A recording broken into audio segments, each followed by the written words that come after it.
नमस्कार. The Bharti Parmar show मध्ये तुम्हा सगळ्यांचं पुन्हा एकदा मनापासून खूप खूप स्वागत करते. झलक अविस्मरणीय कलावंतांची मध्ये आपण नेहमी वेगवेगळ्या कलाकारांना किंवा वेगवेगळ्या व्यक्तींना भेटत असतो. खर तर मागचा एक खडतर काळ कलाकारांना खूप त्रास देऊन गेला, पण त्यातही काही कलाकारांनी वेगवेगळ्या क्लुप्त्या लढवून वेगवेगळ्या लढाईवर आघाडी सांभाळून त्यांनी काय काय केलं त्याचं एक उदाहरण आज आपल्या बरोबर आलेलं आहे. आज आपण भेटणार आहोत माझे मित्र श्रीपाद सावंत यांना. कलाकार म्हणून त्यांच्या प्रवासामध्ये त्यांना आणखी काय काय वेगळ्या गोष्टी कराव्या लागल्या, त्याबद्दल आपण त्यांच्याकडनं जाणून घेणार आहोत. नमस्कार. नमस्कार. द भारती परमार शो मध्ये तुझं मनापासून खूप खूप स्वागत करते. थँक्स, वेळ काढला तुझ्या बिझी शेड्यूल मधनं आणि तू आज मला वेळ दिलायस. सगळ्यात पहिल्यांदा मला असा प्रश्न विचारावासा वाटतोय की तू सध्या एका एनजीओ मध्ये काम करतोयस. एनजीओ मध्ये काम करण्याचं कारण काय, किंवा तिकडे तू का वळलास? तो तर आताचा भाग चालू आहे, म्हणजे एनजीओ मध्ये जे मी काम करतोय, पण त्याच्या आधीचा प्रवास खूप मोठा आहे. आणि एनजीओ मध्ये पण एक म्हणतात ना की एक नशिबाचा भाग म्हणा किंवा देवाचे उपकार म्हणा, की काही कोविडच्या काळात बऱ्याच लोकांचे काही जॉब गेले, नोकऱ्या गेल्या, बिझनेसचा प्रॉब्लेम झाला. तसं माझाही झाला होता. मी काय काय करत होतो ते सांगेनच आता. पण त्याच दरम्यान माझ्या बाबतीत खूप छान झालं की मला एनजीओ मध्ये काम मिळालं. कलाकाराला नेहमी पहिल्यांदा असा प्रश्न विचारला जातो की तुम्ही लहानपणी काही केलं होतं का? तसं तुझ्या बाबतीत काही घडलंय का? म्हणजे बाळाचे पाय पाळण्यात दिसतात वगैरे, असं तुझ्या आई बाबांना तुझे पाय पाळण्यात वगैरे दिसले होते का? हो हो, म्हणजे तसंच झालं होतं. कारण गंमत अशी होती की आमची एक बॅकग्राऊंड सांगतो. आमची जी पिढी आहे, म्हणजे आजोबा पंजोबा वगैरे, हे सगळे कराचीला होते. हे सांगण्याचं कारण का ते पण मी सांगतो तुम्हाला की 47ला देश स्वतंत्र झाल्यानंतर, भारत स्वतंत्र झाल्यानंतर 48ला तिकडे फाळणी झाली आणि सगळ्यांना माहिती आहे दंगे सुरू झाले, जाळपोळ सुरू झाली. त्यावेळी हे लोक इथे आले. बरं, हे सरकारी नोकरीत कामाला होते, म्हणजे हिंदुस्थान कस्टम्स, जे आता इंडियन कस्टम्स, भारतीय सीमा शुल्क म्हणून आहे. तर आमच्या 3 पिढ्या ह्या कस्टम्स मध्येच काम करत होत्या. त्यानंतर आम्ही मग इथे आलो, मुंबईत आलो. मग भारतामध्ये आल्यानंतर मग आम्हाला तिथे एक टेम्पररी ह्याच्यात जागा दिली होती, क्वार्टर्स मध्ये. गुरु तेग बहादूर सिंग, म्हणजे आताच सायन कोळवाडा, पूर्वीचं सायन कोळवाडा, तिथे आम्हाला सीजीएस कॉलनी आहे, सेंट्रल गव्हर्नमेंट कॉलनी, तिथे आम्हाला जागा दिली होती. पण सांगायचा हेतू हा की आमच्याकडे कराचीचं जे हे होतं मुळं, ती कायम होती. कारण आमच्याकडे हिंदी, उर्दू कायम बोललं जायचं. आणि त्यातून वडिलांचे मित्र म्हणजे प्रसिद्ध संगीतकार जयदेव, अभिना जाओ छोडके वगैरे, अल्लाह तेरो नाम, तर ते वडिलांचे अगदी खास मित्र. त्यामुळे त्यांच्याबरोबर घरोब्याचा संबंध, त्यामुळे ते कायम त्यांच्यावर लहानपणापासून हिंदीतच बोलावं लागायचं. ते पंजाबी होते, तर त्यामुळे हिंदीचा एवढा पगडा बसला होता. तर असं करता करता काय व्हायचं, मला लहानपणी ना पिंजरा पिक्चर आला होता शांताराम बापूंचा, सगळ्यांना माहिती असेल म्हणजे पूर्वीच्या लोकांना. त्याच्यामध्ये जी गाणी होती गाजलेली सगळी संध्याची, ती मी तेव्हा रेकॉर्ड डान्स, म्हणजे तेव्हा रेकॉर्ड नव्हतंच, म्हणजे टेप रेकॉर्डर पण नव्हता, म्हणजे हे 60-70चं वगैरे काळ. आणि तेव्हा मग ते रेडिओवर लागलं की लगेच मी सुरुवात करायचो नाचायला, जे काय हातात असेल ते काम टाकून, अभ्यास टाकून ते. आणि मग सगळ्यांना कौतुक वाटायचं. मग व्हायचं काय की आई ना, कुणी पाहुणे आले, घरात काही फंक्शन असलं की झालं, तो डान्स करून दाखव, तो हा डान्स करून दाखव, असं करता करता मला रोज. पण नंतर मला कंटाळायला लागला. कारण काय की नंतर नकला पण करायला लागलो. हा, म्हणजे शिक्षकांची नक्कल कर, नंतर इतर कोणाच्या मित्रांची नक्कल कर, नातेवाईकांची नक्कल कर, असं करता करता शेजाऱ्या पाजाऱ्यांची नक्कल कर. आणि आई त्यांच्या समोर सांगायची ती हिची नक्कल करून दाखव तिला. त्यामुळे माझे वांदे व्हायला लागले. म्हटलं अरे का हा एंटरटेन प्रोग्राम असतो आपलं, म्हणजे हे करणं. पण आईने एक दिवशी ओरडली, म्हणाली नाही तुला करायलाच लागणार. कारण काय माहिती, तू ह्या एक चांगलं झालं, म्हणजे आईने मला एक चांगला धडा दिला की आता तू 10-15 लोकांसमोर किंवा 5-6 लोकांसमोर करतोय, उद्या तुला स्टेजवर उभं राहून करायची पाळी आल्यावर तू घाबरणार नाहीस. आणि खरं तसंच झालं. म्हणजे अजूनपर्यंत मला कधी म्हणजे अशी भीती वाटली पोटात गर्दी बघून किंवा पहिला शो आहे घाबरलो, असं कधी झालं नाही. त्यामुळे ती एक कृपा होती माझ्यावर. क्या बात आहे. म्हणजे आईनेच तुला थोडस पुश केलं की बाबा कर. पण मग लहानपणी हे जे तू काही करत होतास, त्यानंतर तू शाळेत वगैरे गेल्यावर? शाळेत पण करायचो, पण शाळेमध्ये गॅदरिंग वगैरे तेव्हा एवढं व्हायचं नाही. आता जसं अॅन्युअल डे किंवा प्रत्येक रोज जे ते अमकं तमकं फलाना होतो, तसं काही होत नव्हतं तेव्हा. एखाद दिवशी काहीतरी फंक्शन असायचं. पण मेन असं झालं होतं की तिथे नकला करता करता आणि हे करता करता त्यांच्या घरात त्यांच्या लक्षात आलं की ह्याच्याकडे तो गुण आहे. वडीलही करायचे ना. वडील अनिल काळेकरांचे जे वडील आहेत त्यांचे मधुसूदन काळेकरांची नाटकं, हा स्वर्ग सात पावलांचा, दिला घरी तू सुखी राहा वगैरे अशी बरीच नाटकं वडिलांनी केली. त्यामुळे तालमी बघायचो. नाटक काय हे तेव्हा कळायला लागलं. म्हणजे नुसती नकला करणं किंवा डान्स करणं हा प्रकार बाजूला राहिला आणि मला मग त्या नवीन क्षेत्रात कळायला लागलं की हे असं असतं, अशा तालमी होतात, असं होतं. त्यामुळे वडिलांचा तो एक गुण माझ्याकडे म्हणजे ते आलं. वडिलोपार्जित तो गुण आला. आणि मग आई म्हणाली ठीक आहे आता तू म्हणजे आई मला नेहमी सांगायची की हे सगळ्यांकडे नसतं, हे देवाने एखाद्याला म्हणजे काही चित्रकला म्हण, गायन म्हण, ते देवाने एखाद्यालाच दिलेली असती कला. ती एकदा कळली की मग त्याला कसं जोपासायचं, कसं, हे आईकडून बरंच मला त्या गोष्टी शिकलो मी.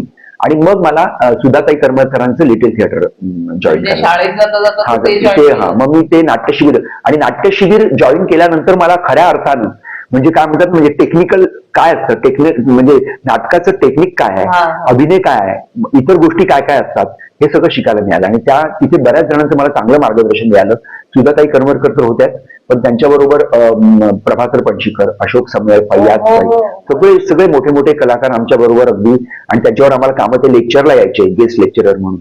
त्यामुळे खूप चांगलं मार्गदर्शन, दामू केंकरे वगैरे सगळे, आणि खूप खूप नाटकं पाहायला मिळाली. तू जेव्हा सुधाताईंकडे जॉईन केलंस तेव्हा साधारण किती वय असेल तुझं? तुला साधारण नाही, मी जर उशीर शाळेत असताना मला काही लेक्चर पाठवू शकत नव्हती लोक, कारण ते दादरला असायचं, शिवाजी मंदिरला, राजर्षी शाहू महाराज. पण तू लहान असेपर्यंत तुम्ही तिकडेच राहत होतात का सायनला? सायनलाच राहतो. आणि 5वी नंतर मी इथे आलो गोरेगावला 6वी नंतर आलो. आणि त्याच्यानंतर मग आमचं तेव्हा जेव्हा मी सायनला राहायचो तेव्हा आमचं अॅन्युअल डे शाळेचा षण्मुखानंद हॉलला व्हायचा. म्हणजे पहिल्यांदा माझं पाऊल षण्मुखानंद हॉलला पडलं आर्टिस्ट म्हणून. त्यामुळे ते एक सुरुवात चांगली झाली. आणि त्याच्यानंतर मग कंटिन्यू मग सुधाताई करमरकरांचं मार्गदर्शन त्यांचं. आणि त्याच्यानंतर माझं नशीब चांगलं की मला दिग्दर्शक खूप चांगले मिळाले. पण सुधाताईंकडे जेव्हा तू गेलास तेव्हा तू साधारण शाळा संपवलेली आणि कॉलेजमध्ये जायला लागलो. हो, कॉलेजमध्ये जायला लागलो होतो. आणि त्याच्यानंतर आणि मग आणखीन गंमत अशी झाली की मला नॅशनल स्कूल ऑफ ड्रामा म्हणजे दिल्लीमध्ये टाकण्यासाठी सगळी तयारी चालली होती घरच्यांची. काय बोलतोय? म्हणजे अकरा ते म्हणाले की तुझं ग्रॅज्युएशन झाल्यानंतर तू तिकडे पळायचं नॅशनल स्कूल ऑफ ड्रामा. आणि त्यांनी तिथे मी गेलो त्यांची एक प्रिलिमिनरी टेस्ट असते त्यांची, ते सगळ्यांना ऍडमिशन देत नाही. म्हणजे मी सांगू तुम्हाला 85 वगैरे 80-85 दरम्यानच्या काळात, मधल्या काळात मी तिकडे त्यांनी घरात लेटर पाठवलं मला, त्यांच्याकडनं कॉल आला एक्झामसाठी. मी तिथे एक्झामला गेलो, एक्झाम दिली मी. आणि त्याने 1 आठवडा आम्हाला तिथे ठेवलं. तिथे ठेवून त्यांनी आम्हाला खूप इम्प्रोव्हायझेशन साठी काही सब्जेक्ट दिले, असं बरेच काही काही गोष्टी घेतल्या. आणि त्यातून जज करून जवळजवळ काहीतरी 60-70 मुलं होती, त्यातली 10च मुलं घेतली. आणि त्यातून त्यांनी रिझल्ट पण डिक्लेअर केला की ह्या मुलांचं सिलेक्शन झालेलं आहे. आणि त्यातून तेव्हा तर मी हरिवंशराय बच्चनजींचं मधुशाला अनॅक्ट केलं होतं, कविता जयदेवजींनी दिलेली. तर ती कविता आम्ही अनॅक्ट केली. त्यामुळे त्याचा वेगळा प्रकार वाटला की कविता बोलून दाखवण्यापेक्षा अनॅक्ट केली अक्षरशः. आणि फार सुंदर आहे ती कविता हरिवंशराय बच्चनजींची मधुशाला. तर मग सिलेक्शन झालं. आणि नंतर इकडे आल्यानंतर मला दुसरीकडे सिलेक्शन झालं. स्टँडर्ड चार्टर्ड बँकेचं लेटर आलं. आता ती बँक, फॉरेन बँक, लंडन. आता वडील म्हणाले, आता मी डबल माइंड ना, म्हणजे काय करायचं काय. आता इथे NSDचं पण सिलेक्शन झालं होतं, पण वडिलांनी फक्त एकच सांगितलं मला की ते तुझ्यावर आहे, फक्त मी तुला एकच मार्गदर्शन करेल की तिकडे तू नाटकाची 3 वर्ष घालवल्यानंतर NSDची तुला इथे येऊन नाटकात शोधावंच लागणार आहे काम. इथे तुला काम ऑलरेडी मिळालेलं आहे. आणि लोकांना बँकेत साध्या नोकरी मिळत नाही, तुला स्टँडर्ड चार्टर्ड बँक, फॉरेन बँकेत नोकरी मिळालेली आहे. तर ती तू सोडता कामा नये, तू तिथे राहून नाटकात करू शकतो. आणि वडिलांनी एकच सांगितलं मला, त्याला पटलं की नॅशनल स्कूल ऑफ ड्रामापेक्षा मुंबईत जे हौशी कलावंतांनी जे स्पर्धा होतात तिथे तुला जे शिकायला मिळेल ते कुठेही शिकायला मिळणार नाही. आणि हे खरंच होतं, हे मला नंतर पटलं. खरं तर एक गंमत आहे श्रीपाद, काय माहितीये का, की सहसा मुलांना खूप आवड असते आणि कलाकाराला पुढे जायचं असतं, पण घरातल्यांचाच पाठिंबा नसतो. पण तुझी केसच वेगळी आहे, तुझ्या घरातलेच तुला सांगतायत. पण तुला स्वतःला का नाही वाटलं की आपण NSDला जावं? कारण जरी बरोबर आहे तुझ्या वडिलांनी जो पेच तुझ्या समोर उभा केला त्यापेक्षा पण आज तू कुठेतरी मोठा कलाकार झालेला असतास, जे एवढे नाववाले. आणि पण अर्थात त्यावेळी हे सगळं अवेलेबल नव्हतं आपल्यासाठी, जे तुला आता म्हणजे वडील म्हणाले की तुला नाटक वगैरे येऊन शोधावं लागेल. पण तुझं काय मत होतं? तुला पण तेच पटलं जे वडील म्हणाले? मला पटलं आणि ते त्याचा मला अनुभव म्हणजे आपण म्हणतो ना की आपण वडीलधाऱ्यांचं कधी कधी ऐकत नाही आणि काहीतरी वेगळ्या गोष्टी करतो आणि नंतर आपल्याला पटतं. माझं पण तसंच झालं. उलट मला सारखं बरं वाटतं की मी आई वडिलांचं ऐकलं. म्हणजे कदाचित आई खुश झाली कारण की आई 3 वर्ष तिथे पाठवायला तयार नव्हती. आणि मग वडिलांनी असं सांगितल्यानंतर ती म्हणाली नाही तू बँकेतलीच नोकरी कर. अशी गंमत होती. आणि मेन म्हणजे काय की वडील गव्हर्नमेंट सर्व्हंटमध्ये नोकरीला कस्टमर असल्यामुळे त्यांना ना नाटकात आणि ह्याच्यात काम करायला मिळालं हाऊस असून. मग त्यांची इच्छा होती की तू बँकेत आहेस आणि बँकेत राहून तुला करायला मिळेल, तुला जॉब पण करता येईल आणि हे पण करता येईल. वडील लपून छपून करायचे, असा मेकअप करायचे की कॅरेक्टर ओळखता आलं पाहिजे गव्हर्नमेंट लोकांना. त्यामुळे त्यांनी ते खूप फिल्म मध्ये काम केलं जयदेवजींनी सांगितलेलं बऱ्याच. पण ते लपून छपून मला म्हणाले तुला तसं करायला नको, तुला खूप चांगला चान्स मिळालाय, तू इंटरबँक कॉम्पिटिशनला म्हणजे करू शकतो बिंदास. म्हणजे लहानपणापासून झालेला तुझा प्रवास सुरू, जो कॉलेजमध्ये सुधाकर मरकरांबरोबर तू NSD पर्यंत पोहोचला होतास, पण त्यानंतर तू बँकेत आलास. तर बँकेने तुझ्यातल्या कलाकाराला फुलवलं का कसं काय काय झालं तिथे तुझं करिअर चालू झालं की तू काय केलं म्हणजे नाटकांच्या बाबतीत बँकेत आल्यावर? बँकेत आल्यानंतर तिथे माझ्या लक्षात आलं की इंटरबँक कॉम्पिटिशन होते जे RBI घेते, रिझर्व्ह बँक अजूनही होत असेल आता मला माहिती नाही. तर त्या बँकेतून काय एवढं काय काम म्हणजे क्रिकेट वगैरेला खूप प्रोत्साहन होतं तिकडे. बरं ऍज सच इतर बँकांसारखे तिथे काही कोटा नव्हता, म्हणजे आर्टिस्ट कोटा, स्पोर्ट्स असं काही नव्हतं. म्हणजे आम्हाला आर्टिस्ट म्हणून घेतलंच नव्हतं, त्यांनी मला कामासाठी घेतलं होतं. तर मग मी तिथे चौकशीला मला कळलं की स्पोर्ट्स कमिटी आहे आणि क्रिकेटमध्ये जर काम करतात तर मग इंटरबँक मध्ये कॉम्पिटिशन मध्ये उतरायला काय हरकत आहे. मग मी म्हटलं की मी RBI मध्ये चौकशी केल्यानंतर मला लक्षात आलं की आपणही उतरू शकतो, फॉरेन बँक असली तरी आपली RBIच्या बँकांखाली येते. म्हणून मग आम्ही इंटरबँक कॉम्पिटिशनला आम्ही सुरुवात केली आणि तिथे मला मात्र खूपच चांगले दिग्दर्शक म्हणजे मेन डॉक्टर अनिल बांदिवडेकर, त्यांचं दिग्दर्शन लाभलं आणि त्यांनी खूप आम्हाला हेल्प केली त्यावेळी. आणि तिकडे आम्ही जी काय कामं धडाधड आम्ही जे काय ट्रॉफ्या घेतल्या, RBIच्या कंटिन्यू 3 वर्ष स्टँडर्ड चार्टर्ड बँकेने ट्रॉफी मारले. 4थ्या वर्षी आम्हाला गॅप घ्यायला लावली कारण इतर बँकांनी ऑब्जेक्शन घेतलं की ह्या वर्षी त्यांना नका देऊ भाग घ्यायला कारण आम्हाला मिळणार नाही ट्रॉफी कधी, असं झालं. मग तू बँकेतनं तर सुरुवात केली पण बाहेर काही करत होतास? तेव्हा बाहेर पण मग ऑफर यायला लागला ना, कारण बँकेतून एकदा करायला लागलो की ते सगळे परीक्षक आता माहिती आहे बँकेचे लोक येतात. मग माहिती झालं होतं स्टँडर्ड चार्टर्ड बँकेमध्ये मी आणि सतीश बागलकर म्हणून दोघं, आमची नावं खूप झाली होती. आणि संदीप म्हणून होता एक, संदीप कोठारे आणि संजय म्हणून होता एक, संजय पंडित, ह्यांची आमची नावं झाली होती की हे स्टँडर्ड चार्टर्ड बँकेतून बक्षीस घेणारे कलाकार म्हणून. आणि त्याच्यामध्ये असं झालं की तिकडनं मला खूप ऑफर यायला लागल्या. तेव्हा मला प्रदीप कबरेंचं हे आलं मनात माझ्या, स्मिता जयकर बरोबर, सतीश पुरेकर, त्याच्यानंतर अर्चना पाटकर बरोबर आलं एका नाटकाची ऑफर माझी लाडकी. त्याच्यानंतर मग असं करता करता खूप म्हणजे, आणि त्यात मतकरींची नाटकं करतच होतो.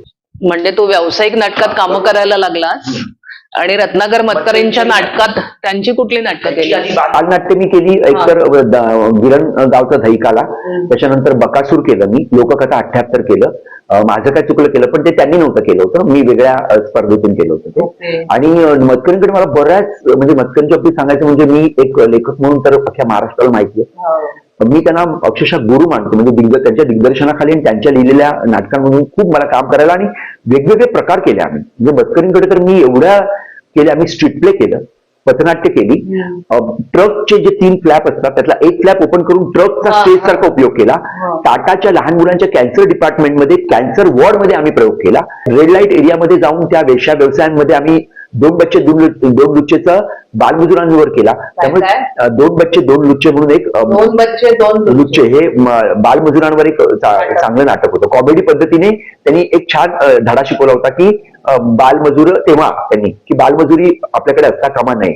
तर तो आम्ही प्रयोग अक्षरशः प्रत्येक शाळांमधून आणि लोककथा 78 प्रत्येक कॉलेजमधून, कारण त्याच 3 वर्षासाठी ते पुस्तक युनिव्हर्सिटीने कॉलेजला लावलं होतं. त्यामुळे आम्ही प्रत्येक कॉलेजला प्रयोग केले, पुण्यापासून धडाधड. म्हणजे माझे दौरे बिवरे महाराष्ट्रातलं इतके केले की जवळजवळ सगळी थिएटर्स मी पार्टी पार टाकली. पण हे सगळं करताना तू बँकेत होतास? बँकेत होतो. बँकेने तुला सोडलं? बँकेने मला सोडलं. बँक माझी सॅलरी कट करायची. ओके. त्यामुळे मला काय फक्त सॅलरी कट करायची, बाकी काय नाही. पण बँकेत ना एक होतं की लोक ना अशी म्हणजे इतर बँकांसारखे म्हणतात ना की आमच्या बँकेत असे लोक एकमेकाचं असं मत्सर करतात किंवा हा, पण तसं काय नाही. उलट त्यांना कौतुक वाटायचं. माझी सिरियल आहे म्हणून मी टीव्हीवर सांगितली ना की लोक अक्षरशः टीव्ही लावून बसायचे आणि दुसऱ्या दिवशी एवढं बोमाबोम असायची बँकेत ना, कॅन्टीन मध्ये वगैरे, बापरे बघितली का काय सिरियल काय. आणि बाकीचे लोक चिडायचे, तू आम्हाला काय नाही आधी सांगितलं, आम्ही बघित असं. म्हणजे बँकेत मला कधीही नाही, उलट ते सोडायचे. कित्येक वेळा मी अक्षरशः बँकेतून हाफ डे घेऊन विटीला ट्रेन पकडून गडकरीचा प्रयोग करायचो 4चा, 2 वाजता 2:30 वाजता निघायचो लंचच्या मध्ये. मला कधी प्रॉब्लेम आला नाही आणि कधी नाही. उलट बँकेचे जेव्हा फॉरेन आमचे फंक्शन असायचे जेव्हा बँकेचे, तेव्हा मलाच काहीतरी करायला सांगायचे, तू कर. त्यामुळे माझ्याकडे ते फार मोठं म्हणजे, आणि सगळ्यांना कौतुक, म्हणजे ते बाहेरचे फॉरेनर लोक तर बघायला यायचे. आणि त्यांना तेव्हा एक लक्षात आलं की स्टँडर्ड चार्टर्ड बँकेचं नाव नाटकात होत आहे, कारण त्यांना कसं बँकेचं जाहिरात होते ना, ते महत्वाचं होतं. त्यामुळे त्यांना तर काय क्रिकेटपेक्षा नाटकामध्ये स्टँडर्ड चार्टर्ड बँकेचं नाव झालं. म्हणजे असा तुझा प्रवास सुरू झाला आणि मग तू सिरियल मध्येही कामं करायला लागला. काही उल्लेखनीय सिरियल? हो, गहिरे पाणी मतकरींचं गूढ कथांवर आधारित, त्याच्यात बरेचसे एपिसोड मी केले. त्याच्यानंतर बिचारा लक्षा म्हणून होतं पाठारेंचं, लक्ष्मीकांत बेर्डे बरोबर. त्याच्यानंतर आई केलं रमेश साळगावकरांचं, जे अनिल कालेकरांनी लिहिलं. आणि अनिल कालेकरांनी लिहिलेल्या बऱ्याच सिरियल, ऊन पाऊस होतं उषा नाडकर्णी, आणि बऱ्याचशा, म्हणजे खूप, आता मला नाव पण आठवत नाही. आणि मग हिंदी मला मात्र एक चांगली एक त्याच्यात सिरियल मिळाली, आणि ती सुद्धा दिल्लीची, म्हणजे नॅशनल नेटवर्कला यायची ती, सबका मालिक एक है, साईबाबांची. त्याच्यामध्ये मी बाबांच्या एक डिवोटी म्हणजे भक्त माधवराव देशपांडे, म्हणजे ज्यांनी साई चरित्र वाचलं असेल तर पाहिलं असेल त्याच्यात, तर तो एक महत्वाचा रोल मी करत होतो. आणि किरण दुधाळकर साईबाबांचा रोल करत होतो. हे झालं सिरियलचं. पण तू साईबाबा नाटक पण करत होता असं मी ऐकलं होतं. साईबाबांचं नाटक आम्ही किरण दुधाळकरांबरोबर केलं, आणि तो नाटक म्हणजे सांगतो का, म्हणजे प्रत्येक नाटक म्हणजे एक वेगळं अनुभव आणि वेगळं, खूप त्याचे दौरे केले. आणि काय भक्तगण, आणि काय एवढी गर्दी व्हायची त्या नाटकात, कारण एक वेगळा मॉब आणि वेगळा क्राऊड यायचा ना एक. आणि खूप म्हणजे अक्षरशः मी तेव्हा बघितलंय की स्टेजवर लोक येऊन हार घालायचे साईबाबांना, स्टेजवर पायावर डोकं ठेवायचे, आणि मेकअप मधून बाहेरच, म्हणजे एवढे जोरात ते दरवाजा हे करायचे की ते मेकअप उतरायच्या आधी त्यांना बघायला, फोटो काढायला. तर इतकं ते खूप, म्हणजे साईबाबांच्या नाटकाने ते सांगतो का, माझं एक वेगळं नाटक, आणि त्या नाटकानंतर खूप मला चांगली नाटकं मिळाली. त्यामुळे मी ते कधीही नाटक विसरणार नाही. चांगली नाटकं म्हणजे कुठली नाटकं मिळाली? चांगली नाटकं म्हणजे मतकरींची बरीचशी नाटकं मी केली. त्याच्यानंतर सोनेरी चंदेरी म्हणून एक ऑर्केस्ट्रा होता, पण तो नाट्य ऑर्केस्ट्रा, त्याच्यामध्ये मध्येच किट होतं, ते तुला माहिती आहे, किट होतं, प्रयोग केला. अगदीच होते, म्हणजे नवल वाटेल लोकांना. म्हणजे मी आता सांगायचं हेतू म्हणजे मी 3 पिढ्यांबरोबर कामं केली. एक म्हणजे सुधाताईंची पिढी होती, जी पणशीकर वगैरे ह्यांच्याबरोबर, अशोक समळकाटा बरोबर त्यांच्याबरोबर एक. दुसरी पिढी म्हणजे सतीश पुळेकर, विजय कदम, विजय पाटकर, अजित भगत बरोबर मी त्यांच्या दिग्दर्शनाला, विजय कदम होते बँकेत वगैरे, ह्यांच्याबरोबर एक. आणि तिसरी पिढी म्हणजे अंकुश चौधरी, भरत जाधव, आणि तो जुवेकर, पंकज विष्णू, सुनील तावडे, ही नंतरची पिढी. म्हणजे 3 पिढ्या झाल्या माझ्या ऍक्टिंग मध्ये. ऐन तारुण्यात आईच्या बेविचारावर थुंकून, सगळ्या ऐश्वर्यावर लात मारून अंगावरच्या वस्त्रांची ललित महालातून बाहेर पडलो. 40शीत स्वतःच्या कर्तबगारीवर हा उद्योगधंद्याचा गगनभेदी वृक्ष उभारला, आणि म्हातारपणी कुठे येऊन पोहोचलो. छान. म्हणजे हा एवढा प्रवास, आपली खरं तर ओळख आहे आणि मलाच काही माहिती नाहीये यातलं. आज अक्षरशः म्हणजे तू एकावर एक मला आश्चर्याचे धक्के देतोयस. त्यापूर्वी अजून एक मला विचारायचंय की तुला आई वडिलांचं प्रोत्साहन मिळालं, पण तुझं मध्ये लग्न झालं असेल, नोकरी केल्यावर तर मग आई वडील मागे लागतात, लग्न कर, आणि त्यानंतर तुझ्या अर्धांगिनीचं म्हणजे तुझ्या सहचारणीचं तुला सहकार्य मिळालं का? हो, अगदी. म्हणजे ती लग्नानंतरही तू काम करत होतो, कंटिन्यू करत होतो अगदी. आणि तिने सगळ्या प्रकारे, कारण ती तर परळलाच राहणारी होती, इकडे मुंबईतलीच, आणि एमटेनएल मध्ये काम करत होती. आणि बरं, दुसरी गोष्ट म्हणजे त्यांच्या इथे पण जे फंक्शन व्हायचं त्याच्यामध्ये डान्स वगैरे, नाटकातून नाही पण डान्स किंवा इतर कल्चरल प्रोग्राम मध्ये, म्हणजे असं नाही की बाबा ह्या क्षेत्राशी काही संबंधच नाही. त्यामुळे तिला प्रोत्साहन, आणि ती यायची बघायला, म्हणजे प्रत्येक प्रयोग, पहिला प्रयोग पृथ्वी थिएटरला वगैरे, अगदी मुलं माझी लहान असताना ती तिथे यायची बघायला. आणि तिने खूप सहकार्य, म्हणजे रात्रीचं उशिरा, म्हणजे माझ्या मुलीने पण केलंय काम, उर्जिताने केलंय. हो, गहिरे पाणीमध्ये, काळी बाहुलीमध्ये, त्या एपिसोड मध्ये तिने केलंय. त्यामुळे खूप तिचं सहकार्य होतं, त्याशिवाय नाही होत ना. आणि तिने उलट मला सांगितलं होतं तेव्हा, जेव्हा मी बँकेतून रिटायरमेंट घेतली, तर तिने सांगितलं होतं की तुम्ही घ्या, कारण मला माहिती आहे की तुम्ही ह्या क्षेत्रात काहीतरी करू शकाल. आणि त्यामुळे तिने पूर्ण सपोर्ट दिला. म्हणजे ती म्हणाली, मी नोकरीला तोपर्यंत तुम्ही इथे या क्षेत्रात तुम्ही करू शकता, म्हणजे परत एकदा नशीब आजमावू शकता. तू बँकेतनं VRS घेतली, त्यानंतर काय केलं? रिटायरमेंट घेतल्यानंतर मग मी फुल टाइम, पण मी तेव्हा एक ठरवलं होतं की जे नुसतं नाटकात काम करायचं नाही तर शिबिर, कारण ते मला कंटिन्यू इन्कमचं हे पाहिजे होतं. म्हणून मी त्याच्यात तेव्हा मी शिबिरं सुरू केली. नाट्य प्रशिक्षण शिबिर. मग मी वर्कशॉप घ्यायला सुरुवात केली आणि मग प्रत्येक शाळांमधून जिथे माझी मुलं जायची त्या शाळेतून पहिला सुरुवात केली. अभि गोरेगावकरला, त्याच्यानंतर गोरेगावच्या काही शाळा मिळाल्या, आदर्श विद्यालय वगैरे. नंतर मी इथपर्यंत म्हणजे जवळजवळ तुम्हाला सांगू, चेंबूरला एक आदर्श विद्यालय आहे तिलकनगरला, त्या शाळेपर्यंत मी वर्कशॉप घ्यायला यायचं. म्हणजे कंटिन्यू वर्कशॉप घेत होतो, नाटकातून काम करत होतो. सख्खे शेजारी नाटक तेव्हा जोरात प्रयोग चालू होते. मतकरींचं हे एकदा पाहावं करून चालू होते, आता परत आलाय ते, त्याच्यात मी काम करत होतो. अशी बरीचशी नाटकं म्हणजे हे केली. त्यातून ऐतिहासिक नाटकांचं एक वेगळं हे होतं. हा, तर पॅन्डेमिक मध्ये आपल्या कलाकारांचे खूप हाल झाले, म्हणजे जे सहकलाकार होते ते, कारण जे मेन कलाकार होते त्यांची कामं चालू होती काळजी घेऊन वगैरे, पण त्यानंतर सुद्धा 2-3 वर्ष हा इम्पॅक्ट सहकलाकारांवर खूप पडला. त्या वेळेत आपण काय केलं? तो काळ म्हणजे त्याची आठवण सुद्धा नको असं मला वाटतं काही. पण त्याच्या आधी एक आमच्या सगळ्यांवर एक वेगळा प्रसंग असा आला होता घरात, की माझे वडील स्वतः पॅरालायटिक झाले होते. म्हणजे त्यांच्या स्पायनल कॉर्डला ट्विस्ट आला होता आणि ते सर्क्युलेशन बंद झाल्यामुळे ते पायाकडून थोडेसे पॅरालायटिक झाले. बाकी वरतून चांगले होते पण पायाकडून. पण झालं असं की तेव्हा त्यांना एक मसाज करण्यासाठी एक माणूस यायचा, पण त्यांना अजिबात पसंत नव्हता, कारण तो माणूस खूप त्यांना जसं रूडली वागायचा. तर ते सारखे मला म्हणायचे की तुम्ही याला पैसे देता आणि हा माणूस मला कसा म्हणजे वागतो माझ्याशी, असं उठा हे करा ते करा असं ते वडील भडकायचे. ते म्हणजे ह्याच्यापेक्षा तू त्याला पैसे देऊ नको, तूच कर, तू मसाज कर, तू फार छान करतो. त्याने मला बरं वाटतं, हा काय करतो बघ येऊन 1 तास काय करतो तो. तर मग मी म्हटलं की नाही, त्या डॉक्टरांनी सांगितलेलं आहे तुम्हाला करावं लागणार, त्यांचे ते सिटिंग्स असतात तेवढे तुम्हाला ते करावे लागणार सेशन. मग मी माझ्या ओळखीच्या एका डॉक्टरांच्या थ्रू मी ते फिजिओथेरपी शिकलो स्वतः वडिलांसाठी. मी त्यांना म्हटलं की मला काय कुठे जॉब बीब करायचं नाही, पण मला माझ्या वडिलांसाठी हे करायचं, तरी पैसे भरून शिकलो. म्हणजे त्यांनी बाकीचे विद्यार्थी सगळे म्हणाले की डॉक्टर म्हणाले हे सगळे प्रोफेशन करतात, तू तुझ्या वडिलांसाठी शिकतोय, चांगली गोष्ट आहे. आणि त्यांनी मला मग ते शिकवलं. म्हणजे कम्प्लीट वडिलांना जो प्रॉब्लेम होता तो सगळी त्यांनी बघितली, सगळे ते फाईल्स वगैरे त्यांना माहिती होतं ना, आणि त्यांनी कसा मसाज करायचा, कसे एक्सरसाइज घ्यायचे, हे सगळं त्यांनी टोटल मला कुठचे पॉईंट काय ना. आणि त्याच्यानंतर गंमत अशी झाली की त्यांनी मला फील्डवर्क करायला लावलं.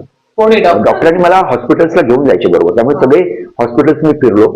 आणि मग त्यांची जी असोसिएशन होती ऑल इंडिया बाळांची ऑर्थोपेडिकची, आणि त्यांच्या थ्रू मग मी त्यांचे ते मुंबई क्रिकेट असोसिएशनशी कनेक्टेड होते, स्पोर्ट्स क्लब बरोबर. तर त्यांनी मग तिकडे मला तो जॉबच मिळाला वडिलांनंतर. हा, म्हणजे त्यांनी मला सांगितलं की ह्याच्यात तू खूप कमवू शकतोस, आणि मला खरोखर जाणवलं. आणि ते काय म्हणाले की जसं आता नाट्य गुण आपल्यात आहे, आई म्हणाली होती की ही कला सगळ्यांनाच नाही मिळत, देव एखाद्याला ही कला देतो. तसं डॉक्टर मला तेच वाक्य डॉक्टर म्हणाले की हा गुण जो येतो लोकांना तो सगळ्यांच्या हाताने नाही येत, एखाद्याच्या हातात ते असतो की ज्याने. आणि तुला मी 10 सेशन सांगितल्यानंतर तू 5 किंवा 6 सेशन मध्ये तो माणूस बरा होतो. ह्याचा अर्थ मला असं वाटतं की ते बाकीच्या मुलांपेक्षा तू खूप मन लावून, म्हणजे तू कसं पैसा कमवण्यासाठी करत नाहीस, तुझं इंटेन्शन वडिलांना हे करायचं होतं, म्हणून तुझ्या हातात तो गुण आलाय कदाचित.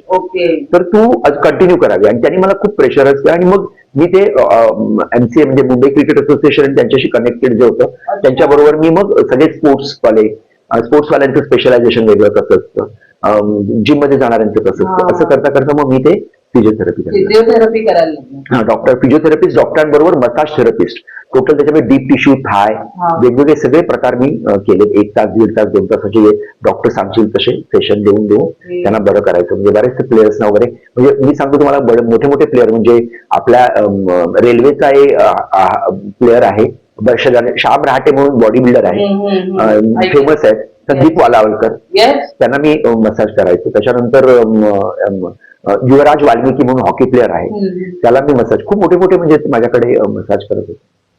ओके, मग पुढे कसं काय, म्हणजे त्यावेळी काम चालू होतं चांगलं जोरात. आणि जेव्हा हे कोरोना आलं म्हणजे हे, त्याच्यानंतर मात्र पूर्ण ते काम बंद झालं. आणि तेव्हा माहितीये म्हणजे अशी हालत होती की म्हणजे नाटकातही सगळं बंद, बाकी सगळं बंद. हा, मग माझ्यासारखं डोक्यात यायला लागलं की जर मी आज टीचर म्हणून असतो, जर शिक्षक म्हणून म्हणजे ऑनलाईन, मग म्हटलं हे ऑनलाईन आपण शिबिरं घेतोय, तसं काहीतरी आपल्याला करता येईल. तर बघता बघता मग मला प्रयास चॅरिटेबल ट्रस्ट हे गोरेगाव मध्ये एक संस्था आहे, जी गेली 17 वर्ष, म्हणजे मी त्यांना बघायचो नेहमी, येता जाताना त्या मुलांना कोणतरी शिकवतं एवढंच मला माहिती होतं. कुठे? म्हणजे बरोबर बागुनगर मेट्रो स्टेशनच्या खाली फुटपाथवर काही मुलं बसलेली असायची आणि त्यांना काही लोक शिकवत असायचे. हे तू पाहिलं होतं मी. आणि मला मी नेहमी म्हणायचो की काय म्हणजे काय आहे माहिती नाही. मी विचारलं नाही कधी. येता जाताना आपल्याला दिसतं ना. तर गार्डन मध्ये पण जायचो कधी, त्या तिकडनं आम्ही जायचो मधून, तर त्या गार्डन मध्ये सुद्धा ही मुलं शिकवतायत. पण तुझ्या मनात होतं की मी काहीतरी करावं मुलांसाठी? तुला कधी वाटलं आणि तू तिथे कधी जॉईन झालास या चॅरिटेबल ट्रस्ट मध्ये? कोरोनाचा काळ चालू होता, म्हणजे लॉकडाऊन होतं, तेव्हा मी तिकडनं जाताना तिकडे शिकवणारे एक शिक्षक मला भेटले आणि ते आमच्या सोसायटीत राहणार होते, राणा सर म्हणून. आम्ही त्यांना राणा अंकल बोलायचो गुजराती.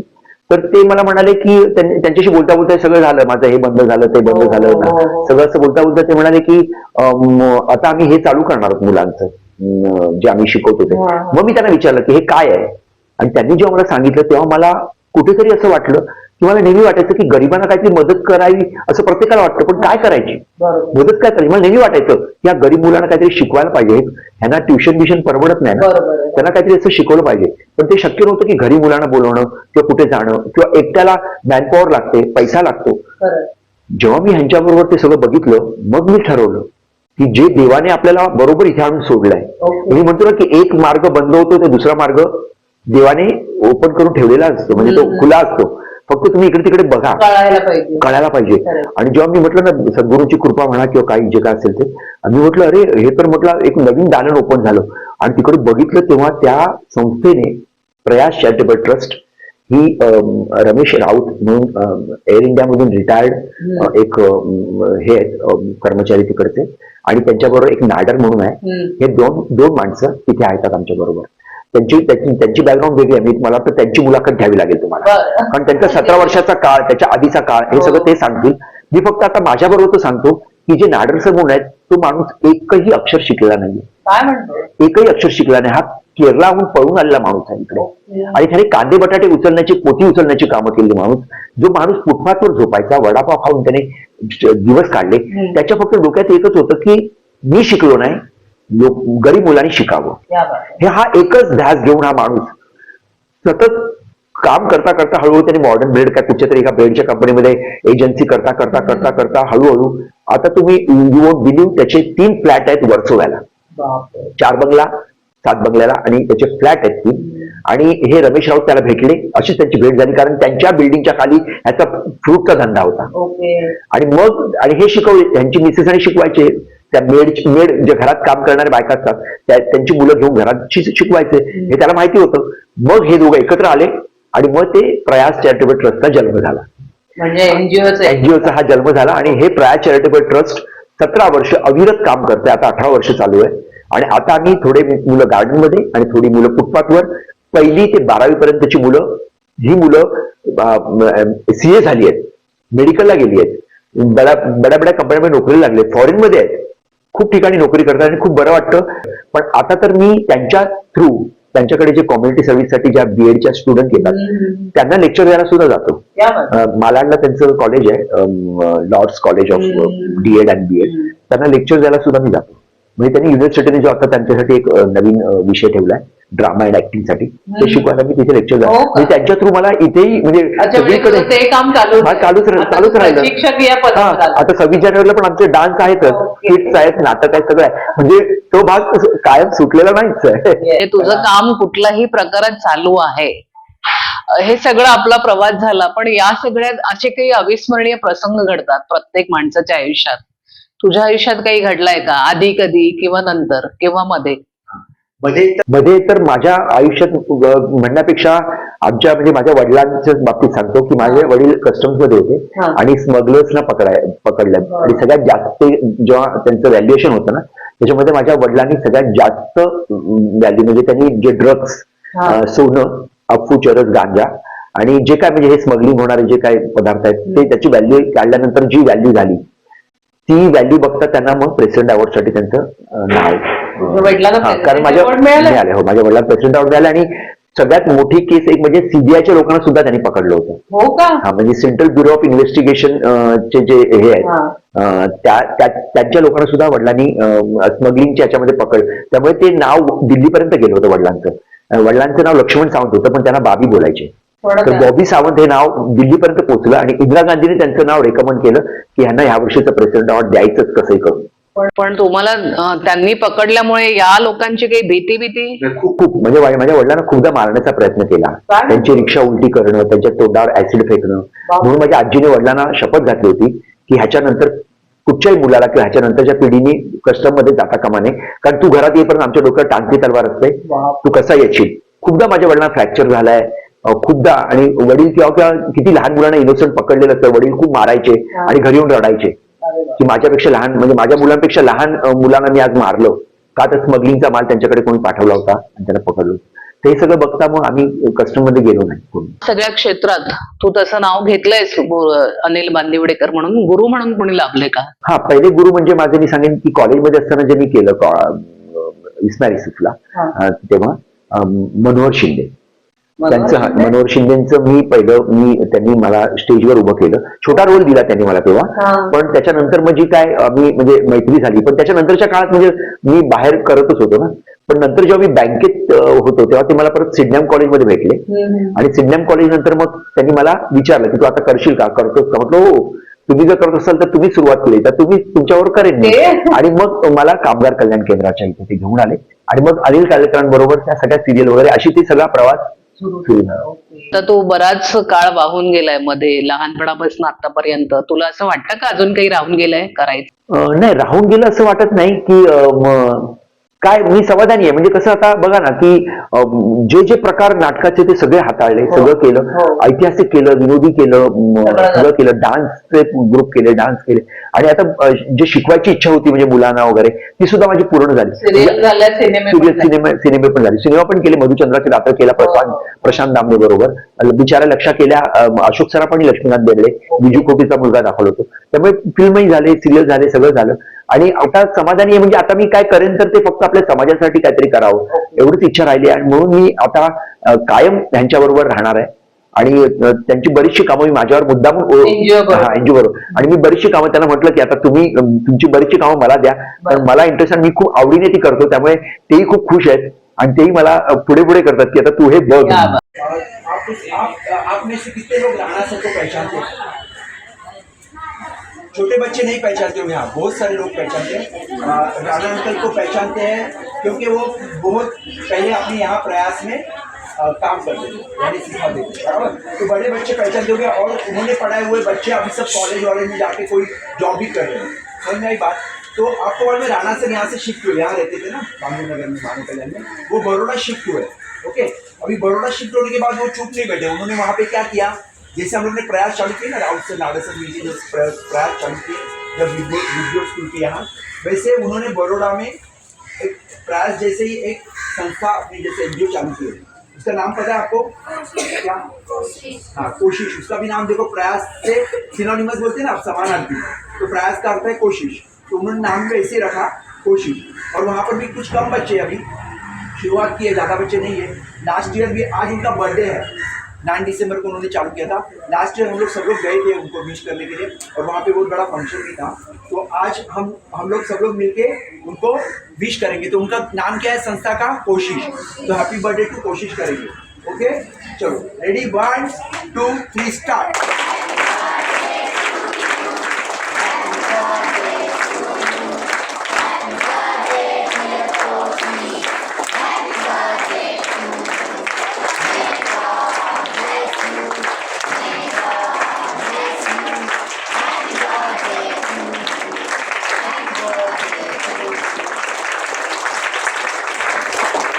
कोशिश की तरफ से द भारती परमार शो पाहिलायस का?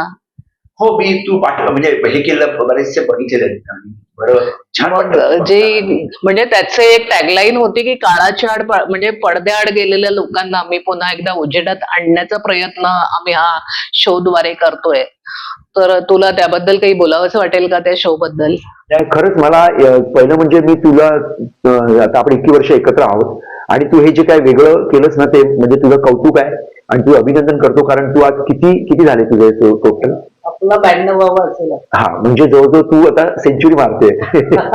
त्यामुळे तुझं अभिनंदन करतो मी आधीच आणि तुझं कौतुक करतो. कारण खरंच म्हणजे तुझं हे फार छान, म्हणजे जे विस्मृतीत गेलेले असतात म्हणतो ना आपण, की विसरलेले असतात लोक त्यांना. त्याला परत तू आणलंस आणि परत एक नवीन त्यांना एक उत्साह निर्माण केलास, एक नवीन चेतना दिलीस. आता मलाही असं वाटायला लागलं की तुला हे मुलाखत दिल्यानंतर परत मी मोठ्या जोमाने सुरू करेन या सगळ्या गोष्टी. कारण तुला मी सांगितलं म्हणजे आता पुढे पण मला कंटिन्यू करायचंय. तसं तू सगळ्यांना ते टॉनिक दिलेलंच या कार्यक्रमाद्वारे, म्हणून मला खूप बरं वाटलं, खूप बरं वाटलं. आणि तू असंच करत राहा, असंच काही असतील ते आणखीन, आणि 200 एपिसोड तुझे ते, 200 एपिसोड तू करावेत म्हणून मी तुला अगदी म्हणजे मी देवाकडे प्रार्थना करेन त्यासाठी. आणि तू वेळात वेळ काढून म्हणजे त्या मुलांसाठी तू बरंच काही करतोयस, तर तू वेळात वेळ काढून मला वेळ दिलास आणि माझ्याशी छान गप्पा मारल्यास त्याबद्दल द भारती परमार शो तर्फे मी तुझी अत्यंत आभारी आहे. मी आभारी आहे, खूप खूप आभारी. धन्यवाद. तर मंडळी, माझा आजचा हा एपिसोड तुम्हाला कसा वाटला हे तुम्ही मला कमेंट बॉक्समध्ये कळवणार आहातच. आणि पुन्हा एकदा अशाच एका वेगळ्या अवलियाला घेऊन मी येईल, किंवा एखाद्या स्त्री कलाकाराला किंवा एखाद्या वेगळ्या स्त्रीच्या वेगळ्या व्यक्तिमत्वाला तुमच्या समोर सादर करीन. तर तुम्ही त्यासाठी एकच करायचंय, पुन्हा पुन्हा हा शो पाहत राहायचंय. धन्यवाद. झलक अविस्मरणीय कलावंतांची पाहण्यासाठी द भारती परमार शोला सबस्क्राईब करा आणि बेल आयकॉनला प्रेस करा.